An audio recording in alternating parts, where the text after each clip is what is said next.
En République démocratique du Congo, je n'y ai pas grandi et j'ai grandi en Belgique et aujourd'hui je vis en France.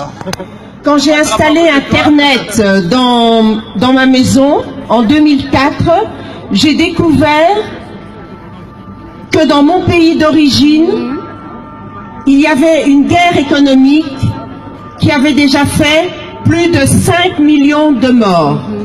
Plus de 500 000 viols de masse, crimes de guerre, plus de 500 000 vagins de femmes détruits, nettoyage ethnique pour le pillage de matières premières, le coltan. Vous avez tous un portable, vous avez du sang des Congolais dans votre poche et dans vos portables, dans le jeu de vos enfants, dans vos PlayStation, dans vos voitures, l'aéronautique, voilà, les jeux de vos enfants.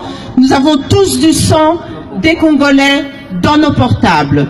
Et jusqu'à il y a un mois, il y a eu encore 200 viols de masse à l'est de la République démocratique du pays. Dans le silence le plus complet. Donc moi, quand je découvre ça, ça existe déjà depuis 10 ans. Donc, mesurez le poids de ce silence.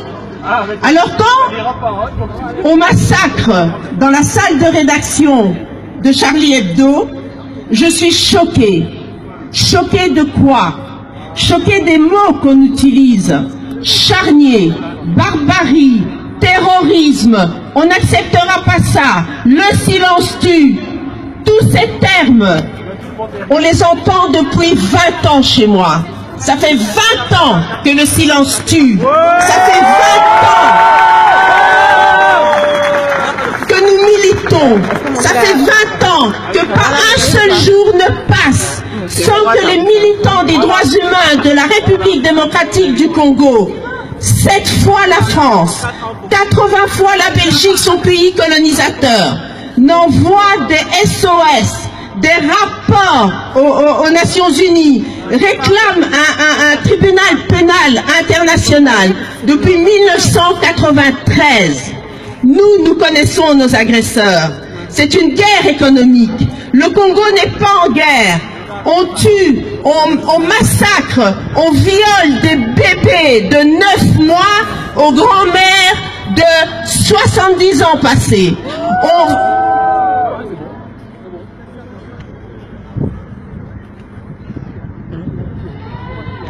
On sodomise les hommes, on crée la terreur, nettoyage ethnique. On a plus d'1 million de Congolais déplacés sur leur propre sol pour le coltan, qui fait la 3e révolution industrielle occidentale. Le Congo, c'est la 3e fois qu'il paye par un génocide. L'esclavage, qui a décimé plus de 200 millions d'Africains sur tout le continent. Le Congo a payé. Léopold II, la colonisation, plus de 9 millions de Congolais pour le caoutchouc, l'ivoire, qui a construit l'Occident. Et aujourd'hui, nous payons encore pour le développement. Et on dit que nous sommes des pays pauvres. Nous sommes les pays les plus pauvres.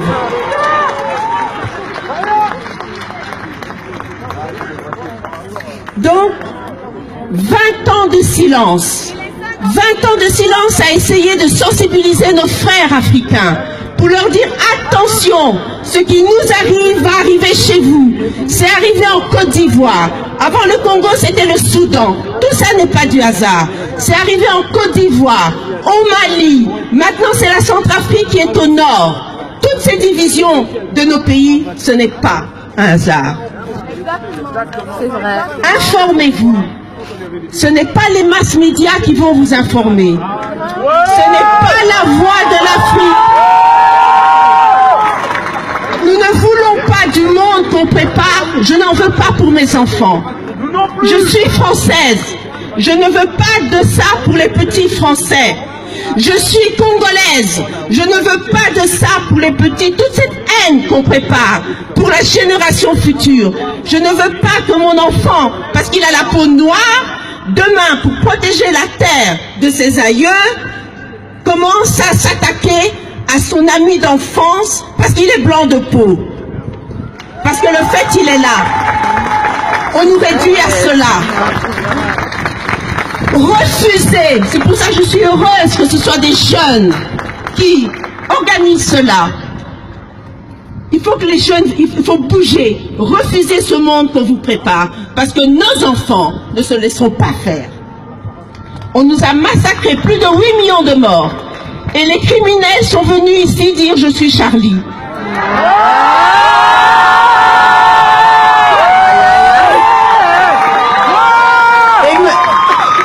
Et nous connaissons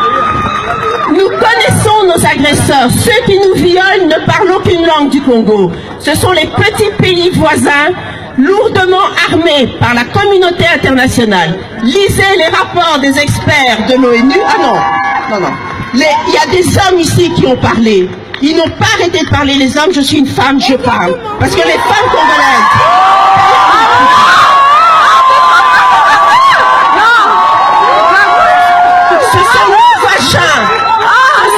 Ce sont nos vagins qu'on détruit en République démocratique du Congo. Alors, le message que j'ai pour vous, parce que j'ai été à l'Est, de ces femmes de l'Est, de ces survivantes, elles vous disent, nos vagins sont fatigués. Elles ne parlent pas le français. Mais la seule phrase qu'elles vous disent, je vous demande de le répéter avec moi. Filmez, je vais le leur envoyer. Comme ça, vous direz que j'ai accompli ma mission. Nos vagins sont fatigués. Nos vagins sont fatigués. Nos vagins sont fatigués. Nos vagins sont fatigués. Merci. Merci.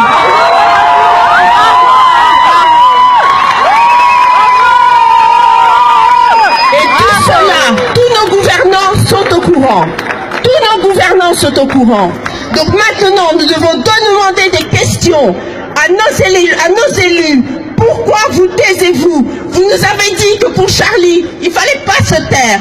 Pourquoi depuis 20 ans, vous vous taisez pour le cœur de l'Afrique? Parce que le Congo, c'est le cœur de l'Afrique. C'est la gâchette de l'Afrique. Si le Congo est libre, toute l'Afrique est développée. Je viens d'enterrer mon père qui a fait l'indépendance au mois d'août. Ils avaient 19 ans, 20 ans quand ils ont fait les indépendances. Ils étaient courageux. La grande responsabilité de la diaspora africaine, nous avons une immense responsabilité. Il faut avoir honte. La responsabilité des intellectuels africains, elle est ignoble. Nous avons honte. Ce sont nos enfants qui se lèvent aujourd'hui. Alors levez-vous, l'élite africaine. Il n'y a pas d'élite africaine en fait. Et parce que les peuples luttent, il faut voir ce qui se passe sur le terrain. Ils résistent. Et la diaspora a une grande responsabilité de soutenir ces résistances dans nos pays. Au Congo, ça bouge. L'islam extrémiste arrive au Congo-Kinshasa. Nous avons des musulmans à l'Est. Et nous sommes bien avec eux, c'est calme. Mais l'extrémisme arrive. Parce que la communauté internationale, jusqu'aujourd'hui, se tait, ne fait rien. Et les criminels se retrouvent avec un siège au Conseil de sécurité. Alors informez-vous sur les réseaux. Informez-vous sur les...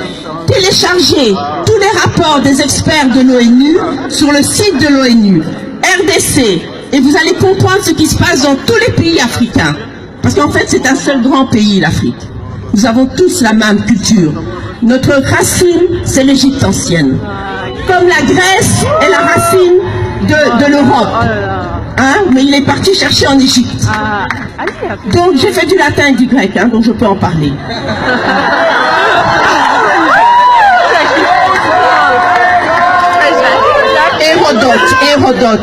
Hérodote, le premier sociologue grec, il est parti en Égypte. Il a dit qu'ils étaient noirs. Les schémas. Alors, nous avons... Il faut garder la tête haute. Nous sommes la mère de la spiritualité mondiale, du monde, de l'être humain. Retrouvons cela et relevons nos têtes. Et je voudrais L'Afrique est une. Ils sont en train de nous diviser encore en plus petits morceaux. Refusez ça. Refusez. On tue nos mamans. On nous génocide. On tue nos vagins. C'est nous qui mettons les hommes. Ces hommes qui font la guerre, c'est nous qui les mettons au monde. Refusons les femmes. Levez-vous les mamans congolaises, les filles, les enfants, les mamans africaines et européennes, les femmes. Le vrai combat des femmes, il est là. Et je ne suis pas féministe et je ne le serai jamais.